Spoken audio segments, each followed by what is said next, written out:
Welcome to Spiritist Conversations, where we have an unscripted, unplugged, and unplanned conversation about all the different kinds of topics. We are still here in Toronto, Canada, where we have had the pleasure of witnessing and being part of the Toronto Spiritist Society's 6th birthday celebration today, which was an incredible opportunity for us to talk about the value of life. And we have here with us our good friends Sandra Mussi, Marcelo Netto, and Joe Mussi.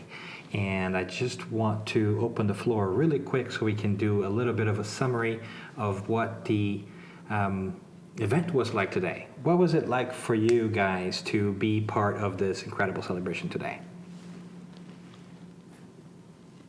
They're all pointing fingers at each other. Nobody wants to go first. That's amazing. You're the master of ceremonies. You got to start. Okay. Okay. Okay. Oh, Okay, I'm so yeah. sorry. I thought you were just touching there. I thought it was something. Okay. So it was really incredible to have the three of you here, Daniel, Marcelo, and Andrea, and Joe. The four Always of a you. Joe. I'm so sorry. It was really incredible. It was a feast to our souls. I felt that this subject, usually people don't want to talk about it, you know, the subject of death.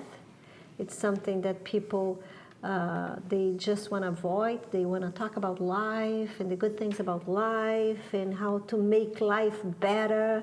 And talking about death is not something that people really want to talk about it. So I felt that this was a great event, not only for the incarnate spirits that were present, but especially to the discarnate. As I felt the whole room filled with loved ones, filled with spirits who want to learn more about their own journey into the spiritual world, and also the incarnated spirits who want to learn more about, abortion, suicide, suffering, and especially the topic now for Canadians that is, it really speaks to our hearts. That was Joe's topic. So I thought it was really amazing. Thank you so much for coming, joining us in this great event.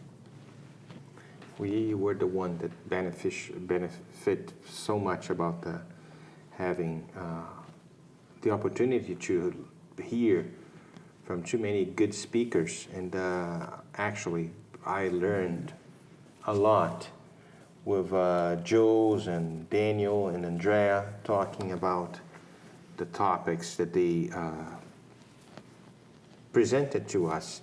And as Sandra says, the presence of the benevolent spirits and the spirituality was deeply felt, I think, was not only for me and for her, but I guess like almost everybody felt that was something different there, like a different taste, something like amazing. I am so grateful for the invitation. I'm so grateful to be part of this.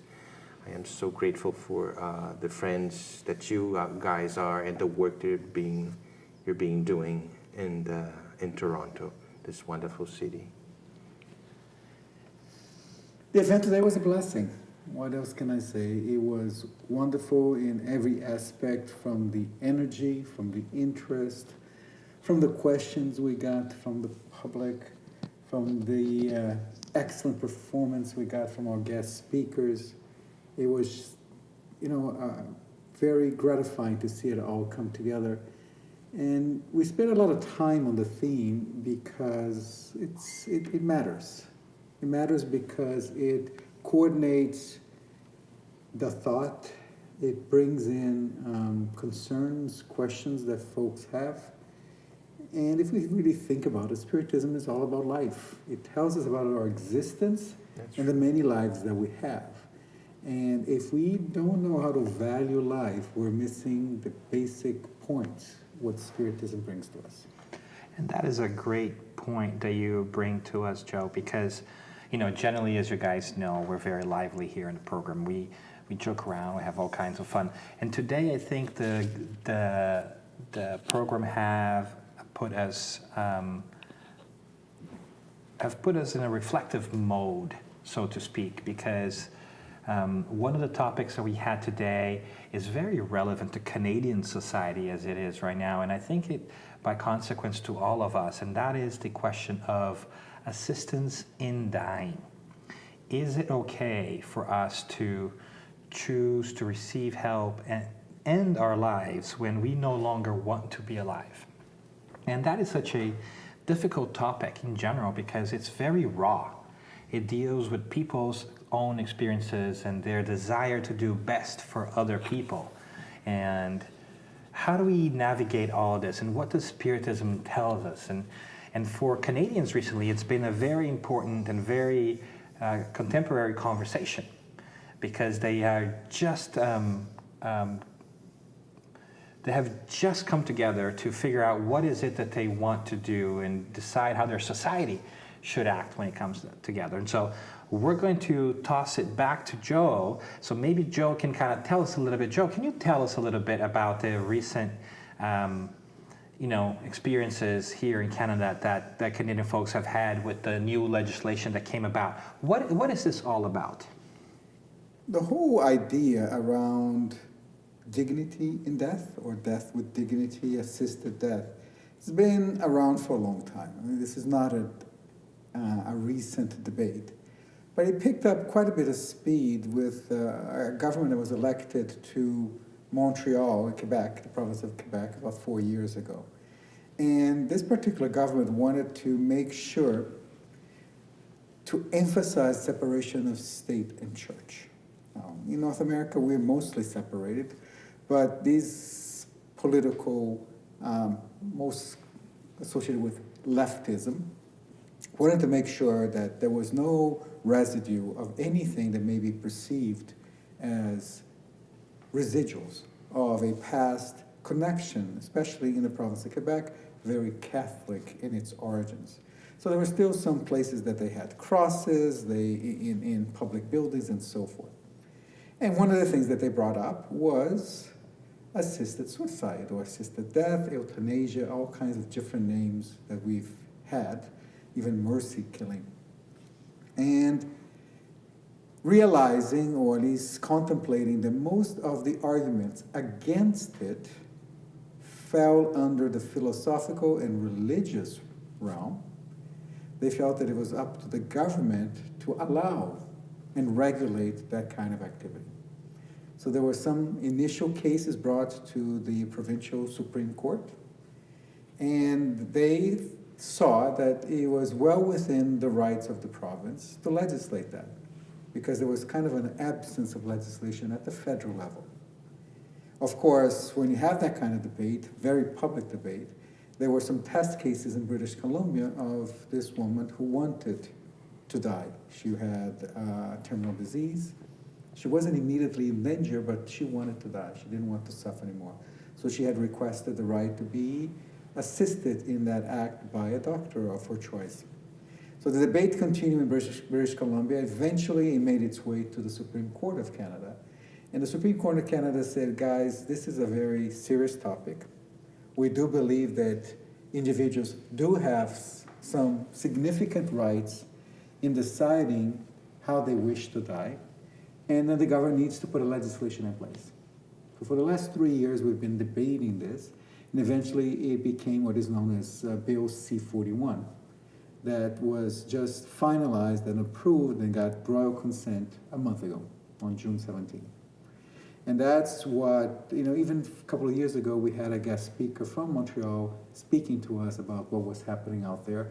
And now it becomes a national issue, because Bill C-41 does allow and legalize the idea of medically assisted assistance in dying, which basically means being allowed to provide some drugs, injectable drugs, usually painkillers, to end a person's life. And how does that work? Does that mean that anybody can just knock on the door at the hospital and say, hey, I would like some help in ending my life? They did create a number of basic rules. You have to be over 18. You have to explicitly in writing put out your desire to die. There's got to be some sense that you're suffering significantly, that you have some kind of disease that will eventually lead to your death, and that this is your desire.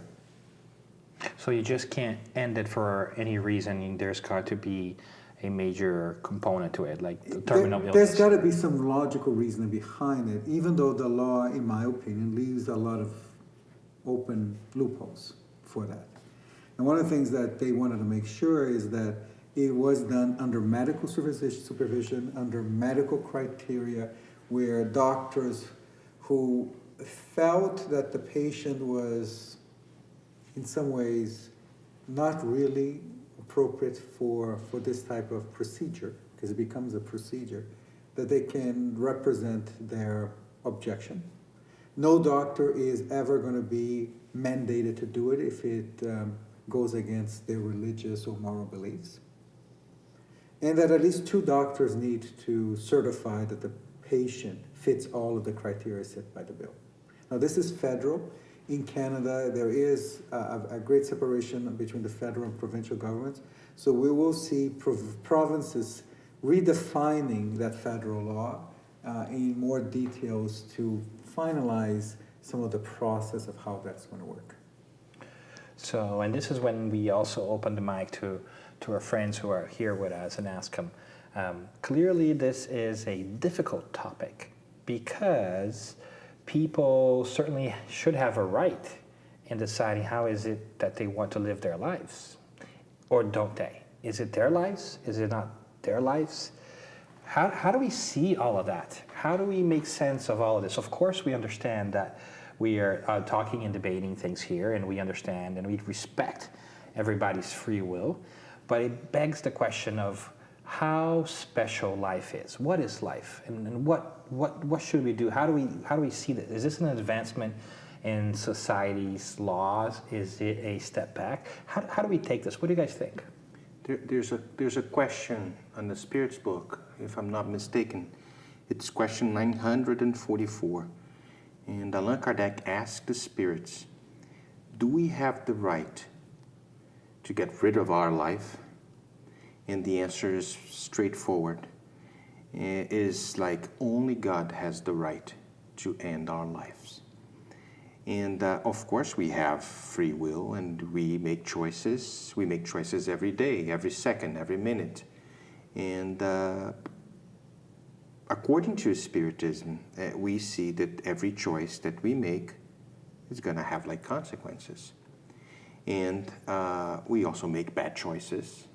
We also think that the process of suffering, the process that involves this kind of suffering, is actually a punishment. It's like we think about like our pride, or like I don't want to be a burden for society, and whatever the case may be, it drives us to another point. It's the ethical point. So going back to the Spirit's book, when we put like God ruling our lives in the process of suffering, it constitutes, of course, we have to have the knowledge of Spiritism. For the ones that doesn't have this knowledge, they might have like the false interpretation.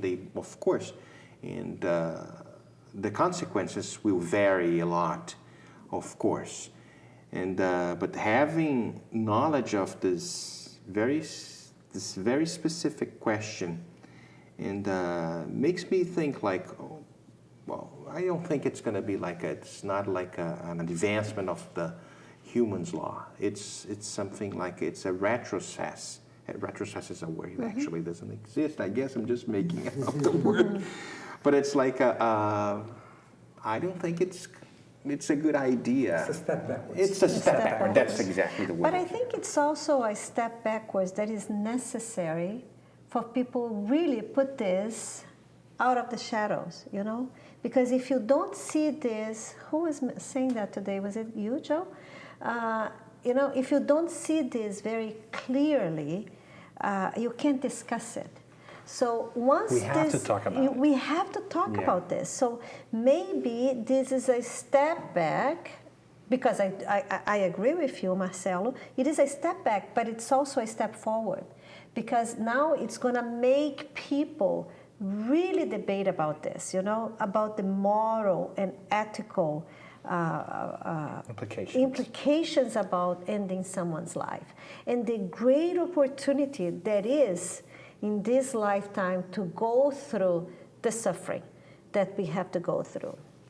I think it was Joe that was mentioning the last minute that some people that are, you know, about to die, that they have this very clear mind, a state of grace, when they are able to atone for the things they've done. They're able to talk to their loving, you know, their families, and really to have a whole the whole picture, not like that one picture, but the whole movie of their life when they were here, and they can really reflect in what they accomplished when they were here. And this is very, very important for the spirit, because once they pass, the spirit now has this very clear to them, and they don't get that confusion state that they, you know, it's going to be easier for them once they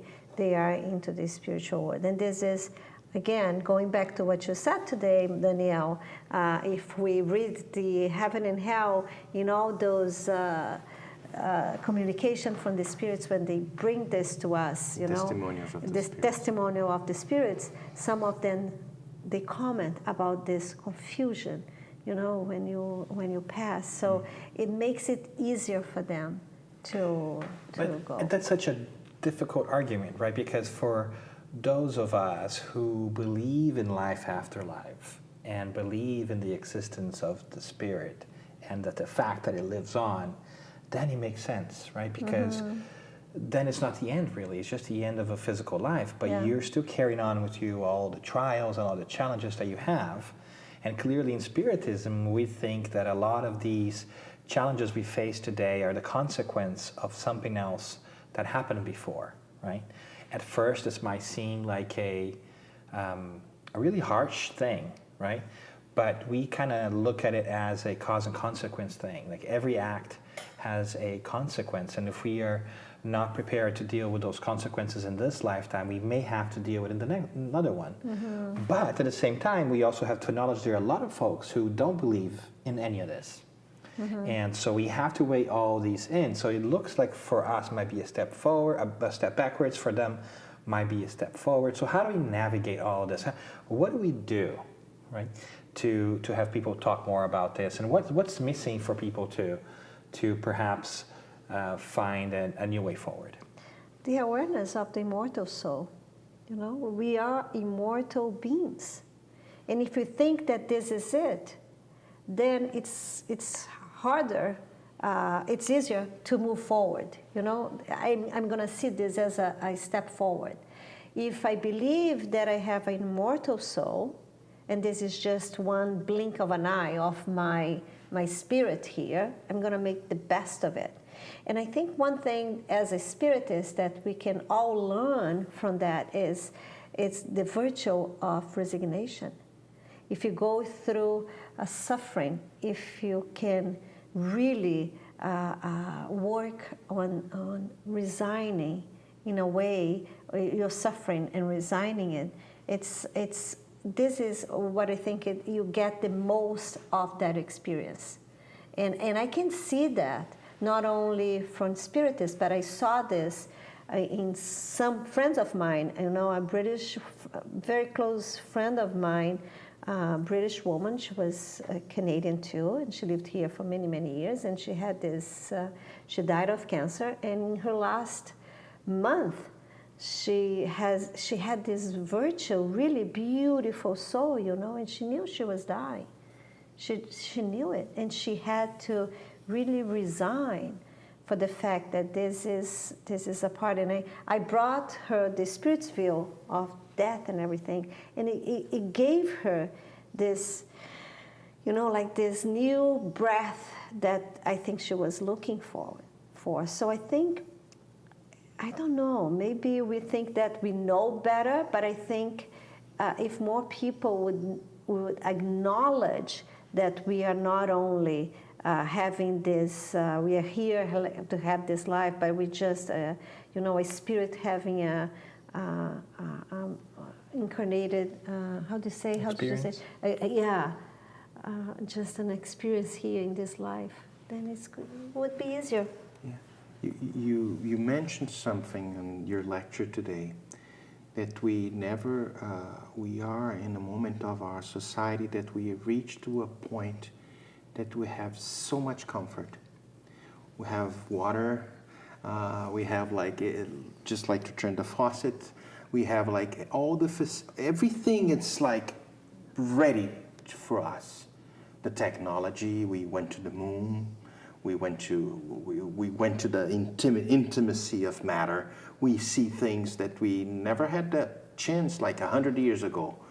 You mentioned the founding fathers of Canada and stuff like that. And more and more suicidals, euthanasia, and people are more and more hopeless. How come this contrast is taking place? So it's we have to educate ourselves. Sandra brought us like something really interesting.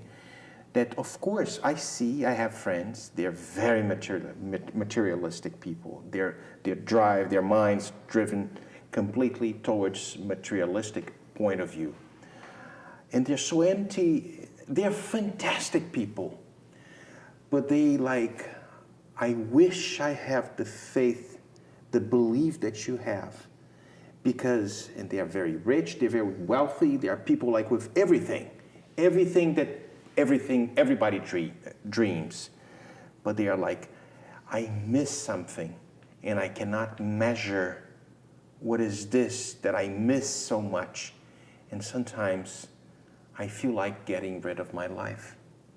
How come? And when I start talking to them, I wish to have this faith. Maybe I really want to believe in this. I really want to believe that if I only believe in this for a few minutes, it will change completely the perspective of my life. And I hope one day I can start thinking about you. So I see how people like this, maybe society, the ones that are formulating the laws, invite other branches of society to put this aspect to decide. I don't know, maybe Joe can say something about it. I don't know how this law passed, what sectors of society was invited to talk about it, because it's an ethical problem, and of course involves ethical aspects of society. What do you think about this? It does. It is an ethical or moral dilemma, but the reality is it's been happening all the time.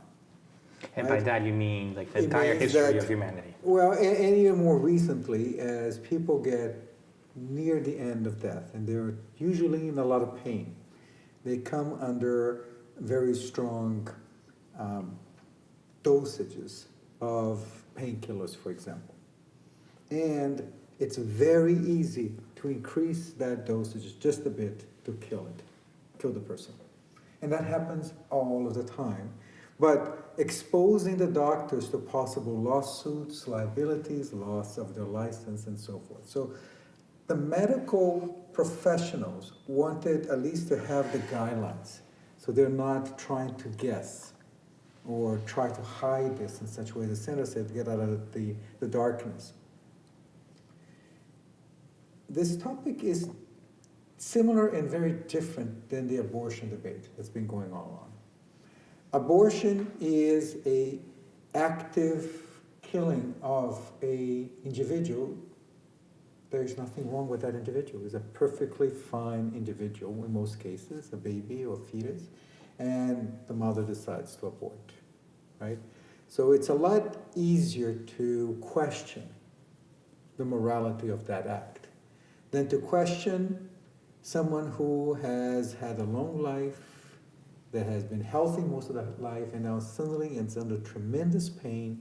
Doctors say that it's a question of days or weeks before that person expires, to feel compassion and want to help them. So in some ways, the euthanasia has an underlying compassionate reason, whereas abortion is a purely selfish or fear reason that drives that. So I see that for the foreseeable future, because this was fairly easy to get passed, it's not as controversial. And we will see, especially in a secular state, individuals who do not have any belief in afterlife or spirituality, that they will use this mechanism to terminate their life when they so choose. And there's not much we can do about that. What we can do is a couple of things. Number one, protect the vulnerables. Because there are people, especially the depressed, the mentally ill, who for let's call it lesser reasons, have lost the desire to live. It's not that they're dying, just don't want to live. And those are typical candidates for suicide, but there's quite a few of them that do not want to commit suicide because they might have a little bit of that religious resistance or religious fear of committing suicide, but they deeply want to die. And that's a great distinction you make, right? Because I can see that being different cases. One, for instance, is somebody who has a terminal illness and know they're going to die and they are either in pain or there's something else. Another one is somebody who chooses to and is not facing those things. Are they different? Seems like they are, right? Mm-hmm. Sorry, but go ahead. And, you know, there's also the case of the disabled, the heavily disabled. Luckily for now, the law requires that the individual that wishes to die or wants to go through this procedure must sign the authorization. And a lot of the heavily disabled young adults would not have that ability. In the future, this might change and allow their legal guardian to sign it on their behalf. But right now, it has to be the individual. The law is being tested, actually. Mm-hmm. So they put forth that the principle is that under normal circumstances, someone who's suffering and who's dying should be assisted by a medical professional, doctor or nurse, to complete that task, so they don't do it themselves.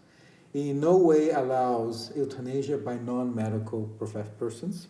So a husband and wife cannot agree to, kill me if I'm hurting a lot and allow the husband to do the procedure. It has to be under medical guidelines with more than one doctor. So there's all kinds of rules. It creates a little bit of bureaucracy exactly as a protection mechanism, trying to weed out those cases of mentally ill folks who see this as a quick exit from a life they do not like.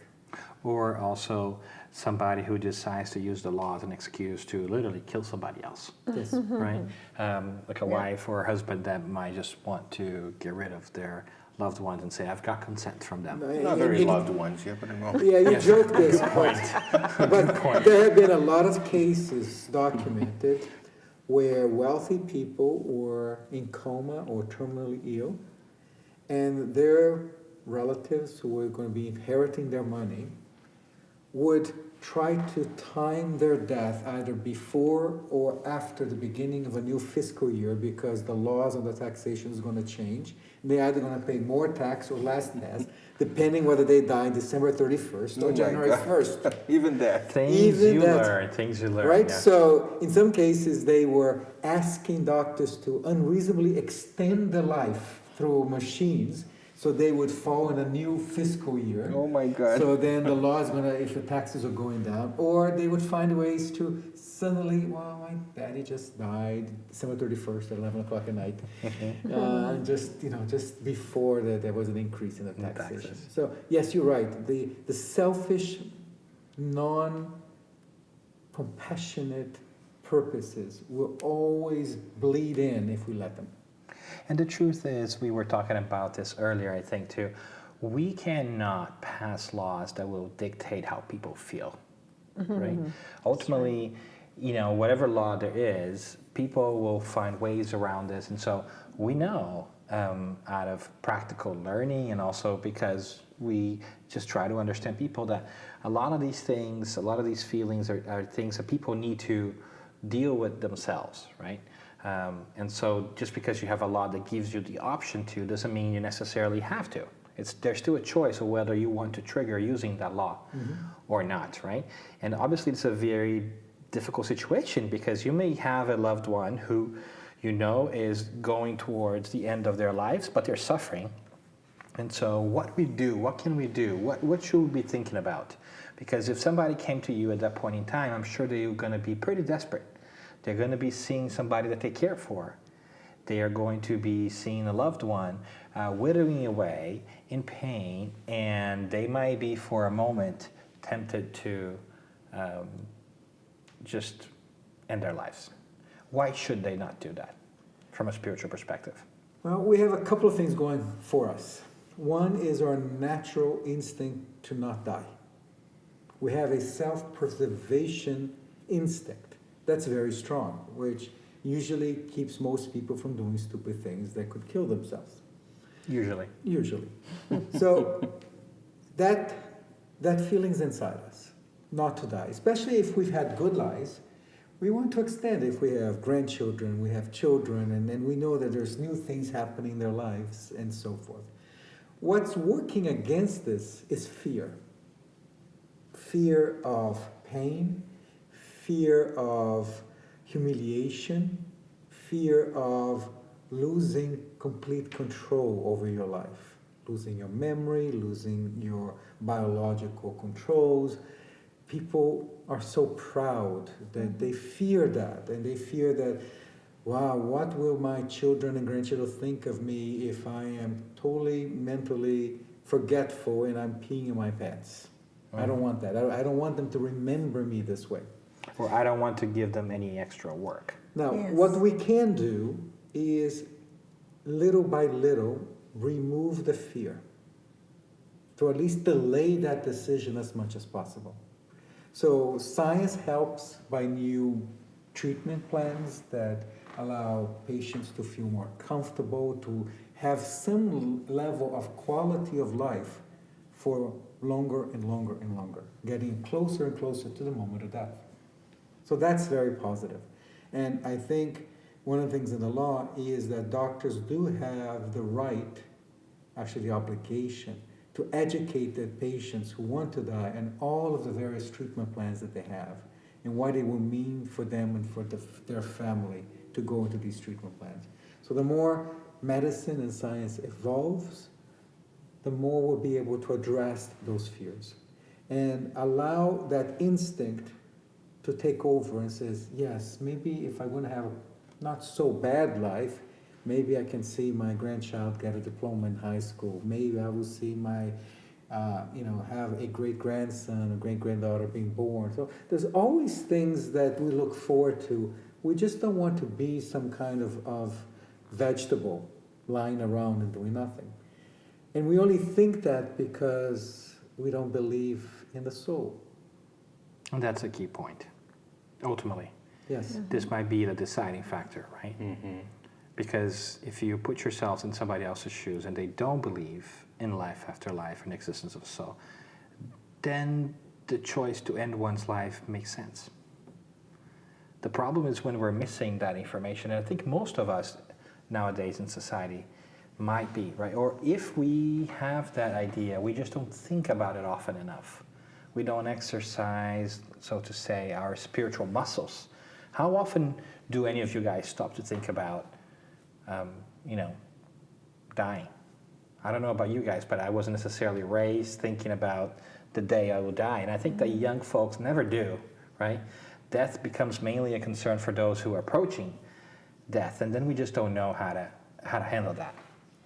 And so I think what's really great is talking about it and trying to understand that. And in Spiritism specifically, I think we're kind of uniquely equipped to talk a little bit about this, because what we do, and it's central to Spiritism, is mediumship.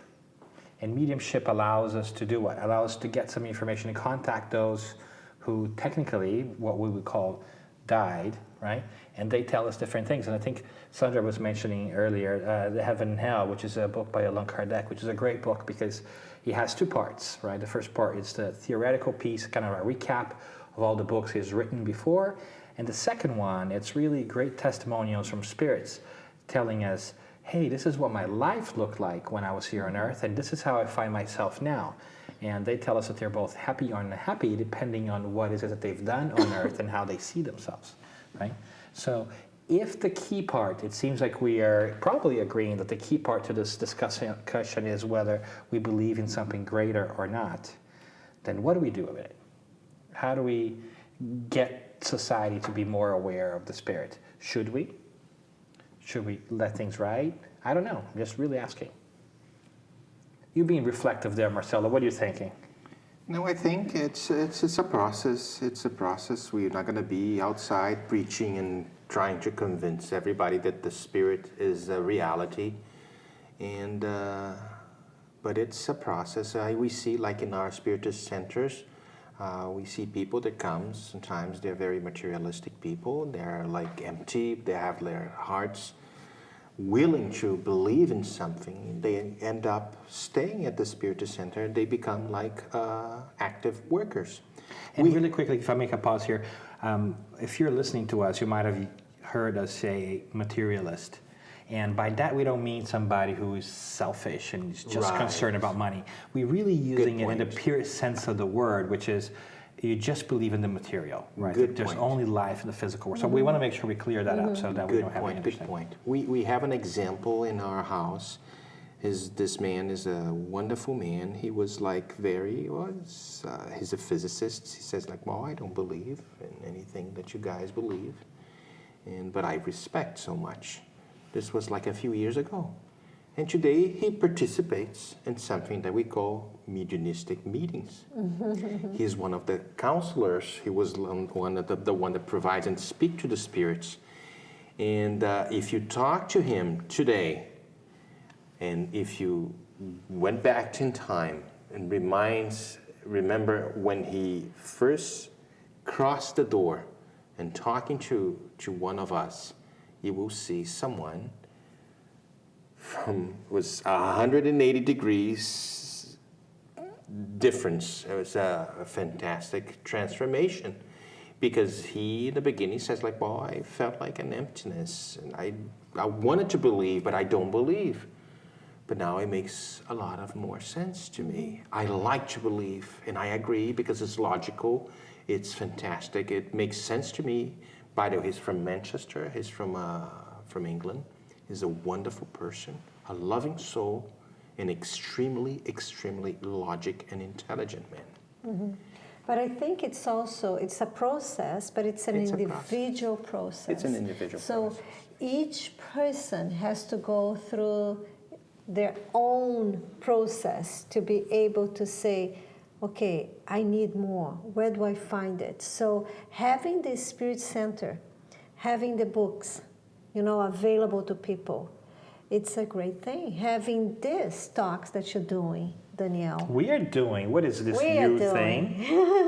We are doing. This is great because this makes people curious, and if they are ready to that point of being able to have that curiosity to learn more, to, maybe this is just something that they will get to learn and to really change and being fed by the information, they will transform.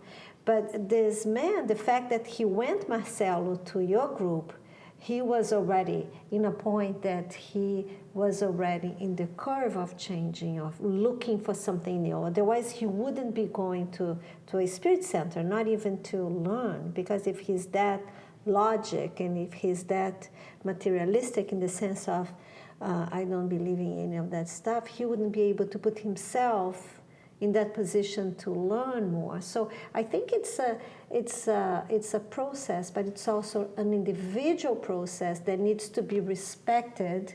It needs to be, that's the tough part, right? Because you have to be okay respecting somebody else's choices. Of course. with which you may not agree. Exactly. And when you love that person, I think we all have that before, right? When we give advice to somebody we really care about and they're about to do something that might not be great, and they do it anyways, and it breaks your heart. But at the end of the day, it's their life, and they're going to do what they're going to do, right?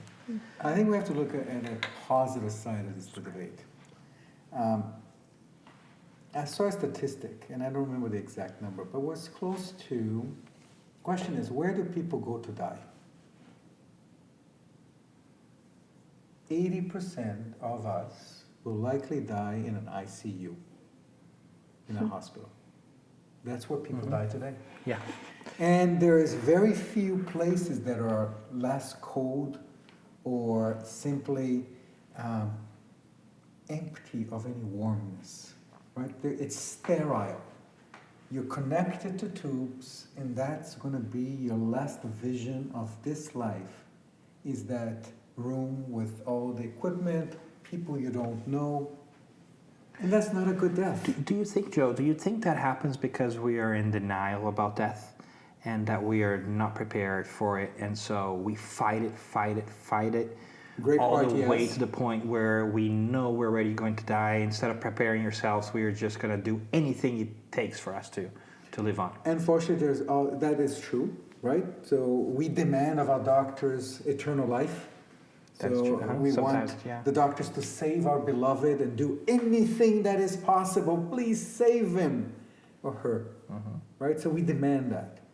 Unfortunately, there is an even more sinister side to this. The last 6 months of our lives will cost the health system more than the rest of your life.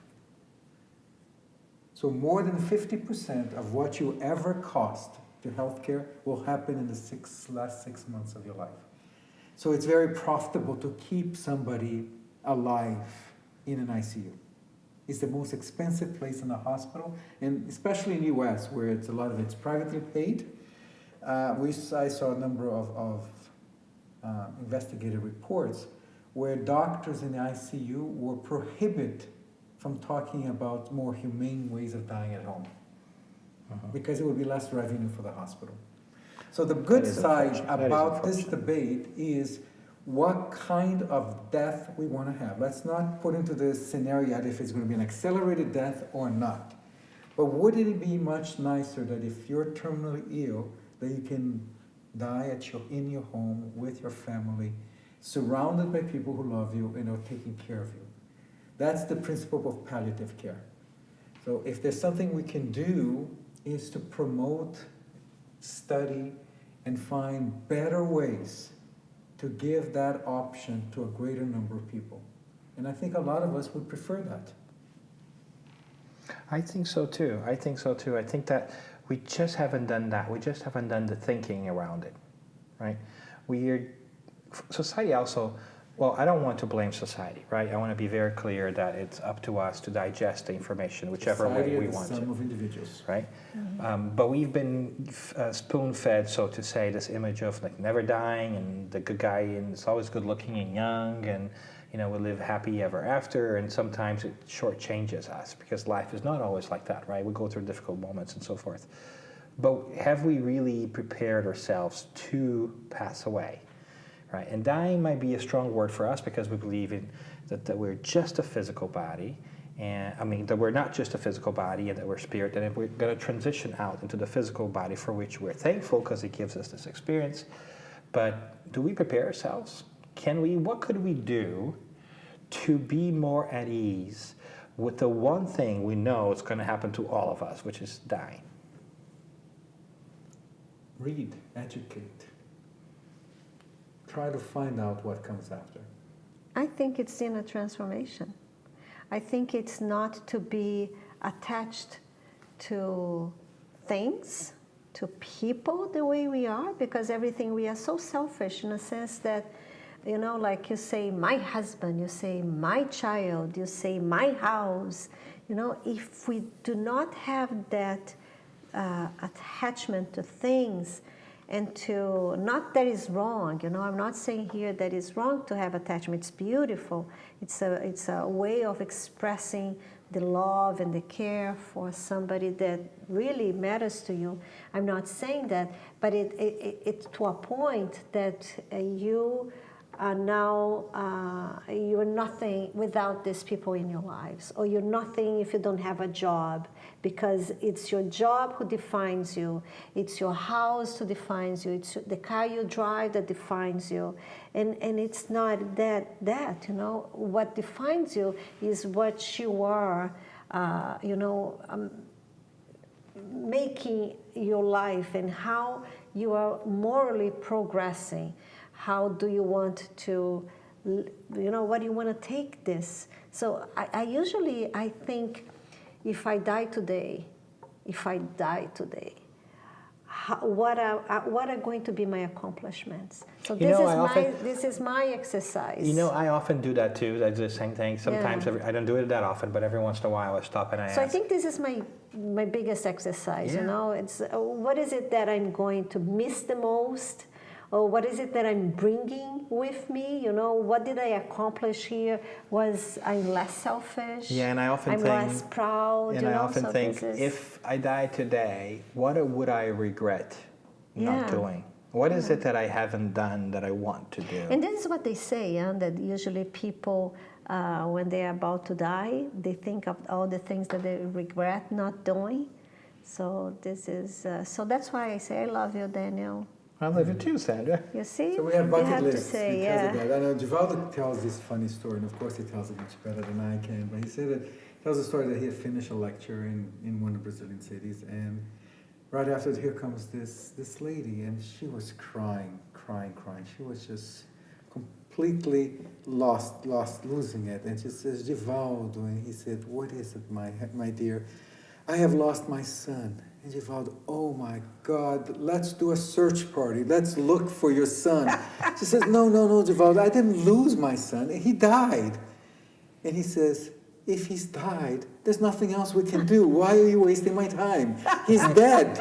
He wasn't your son. He was his own spirit, and now he's in a better place. Why are you crying? Right? Because I missed him so much. He says, of course we missed them, but think that we are immortal spirits, and life goes on for us. Life goes on. It does.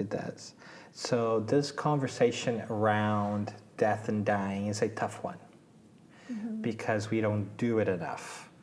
And it might sound somber and dark at first, but you know, that's what Benjamin Franklin says, right? Nothing in life is certain but death and taxes. That's so true. Hopefully we're all paying our taxes, which means there's only one thing left. And so preparing yourselves to that. So to wrap it up, as we approach the end of our conversation here, I would love to ask you guys, each one of you, to just spend a minute or two saying and giving us tips on what is it that we could do to improve our spiritual quotient, for that matter. What is it that we could do to think more of ourselves as spiritual beings, so that the act of physical death is less scary? I think I go back to the word resignation, you know. If whatever I'm going through, any struggle, it can be a small struggle, you know, sometimes we really struggle over like little things. And you have to bring it to perspective. What am I struggling about this? This is so little. So bringing things to its real perspective, reality of things. Why, you know, this is just a material thing, or is this something that is going to, if I die today, I'm going to regret not doing, you know? So it's bringing that and bringing the word resignation into sense that really is going to help me see what are my virtues, or anything that I'm accomplishing or I'm strengthening, or are my still vices that I'm still struggling, that is keeping me from moving forward. So it's working on my, you know, accomplishing, recognizing my virtues, because sometimes we as Spiritists, we don't want to know, oh, it's not good to be thinking about my virtues, I have to think about my vices. No, I have to acknowledge my virtues, you know, because this took me a lot of work to be where I am. So it's nice to acknowledge that today I'm a better person than I was yesterday. And I still have those vices that I still have to, pride, selfishness, and all those vices that I have to really work on. Welcome to them. the club. Join the There club, you yeah. go. Join the There you club, go. sister.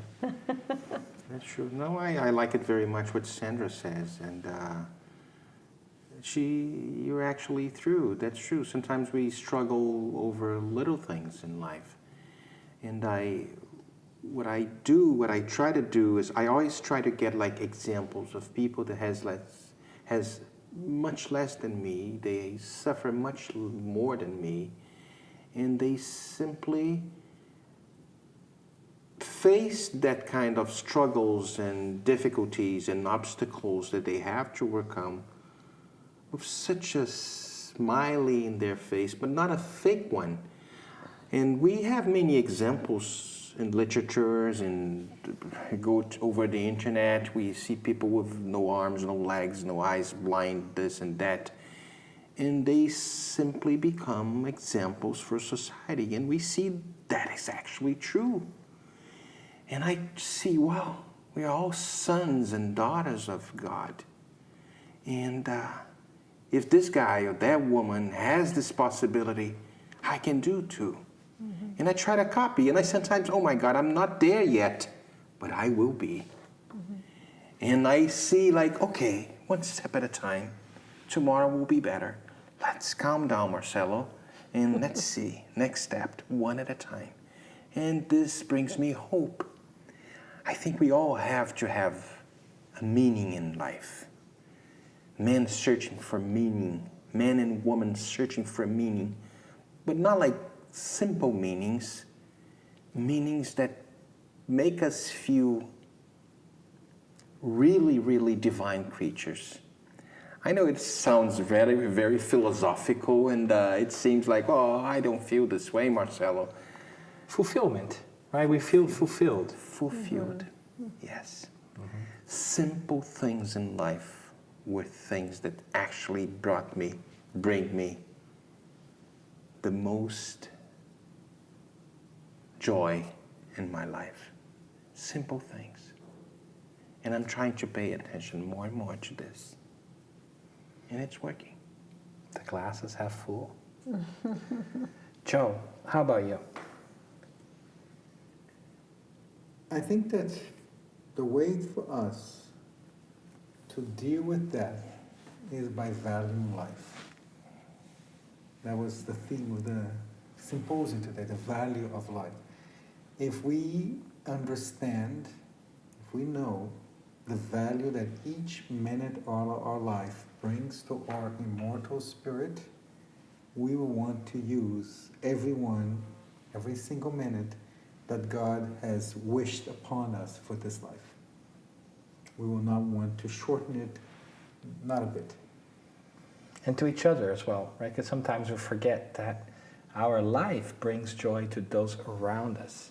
That's the value. And sometimes we just get stuck in our own pity party or our own suffering, and we forget that there's a lot of good that comes from us just being there. Sometimes we aren't told, but it's there. But anyway, so this is a great conversation that is probably one that we should all have in an ongoing fashion. Keep thinking about it, develop your own tactics and strategies to reflecting about your spiritual self so that you can really get in touch with your conscience and be okay with who you are and what you've done. And if you feel like you haven't done enough yet or of that which you ought to do, then get on it, right? Movies can wait. Netflix is always going to be there later for you, right? Get out there and do something that fulfills you, because at the end of the day, we all want to feel connected and special, because we are special. Mm-hmm. And so we invite you to keep the conversation alive, reach out to each other, reach out to us. And I think one suggestion we can do to close our conversation today as well is watch our conversations today at the 6 anniversary of the Toronto Spiritist Society, I believe, and I'm going out on a limb here, so I'm going to ask the smarter people. The talks today, are they going to be somewhere that folks can access? Facebook, yeah. our Facebook page. Our Facebook page. And what is your Facebook page? Do you remember? Search for Toronto Spirit Society on Facebook. Yes. TorontoSpiritSociety.org. You can go to the site. That on our website, there is a link. You just link on Facebook, and you're there. On our website, we also have videos and everything, so it's there. Great. And you can also follow them on Twitter at Toronto Spirit and get news. I think that they automatically post their Facebook news there on Twitter as well. They do. And we want to thank you guys here at Toronto Spiritist Society for hosting us and for engaging in this very courageous conversations, which are very important to all of us, right? It is. To have these conversations and really look under the hood and find out what it takes, what makes us tick, and embrace that by just talking about it with somebody that you care. Ponder, reflect, pray over it. Find yourself a safe space to think about how beautiful your life is and what is it that you can do. And we hope to meet you again for another Spiritist conversation. So thank you, Marcelo. Thank you, Joe. Thank you, Sandra. And thank you to our friend Andrea as well, who's not here with us today and this episode, but has been with us throughout the whole weekend as well. We hope to